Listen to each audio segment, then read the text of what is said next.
Benda I paling risau bila pergi travel, memori penuh. I suka ambil video, I suka ambil gambar, sebab itulah kenangan I. Tapi sekarang, I bawa besar ni je. I pakai SanDisk ni je. Nampak tak? Yang ni boleh cocok dekat komputer, laptop. Yang ni boleh cocok dekat phone. Yang ni jenis plug and play. Korang cocok kat phone, boleh transfer dari phone ke files dalam SanDisk ni.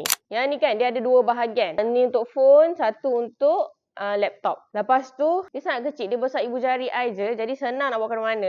Kalau takut hilang, you guys letak satu tempat. Macam I memang letak dalam handbag. Setiap kali nak transfer, cari je dalam handbag. Letak satu tempat kan. Lepas tu, yang ni I ambil 256GB. Tapi dia ada banyak lagi gig. So, kalau korang nak lagi besar, boleh lagi besar. Tapi I ambil 256 pun dah cukup. Setiap kali I ambil video, ambil gambar, masa bercuti, memori I full.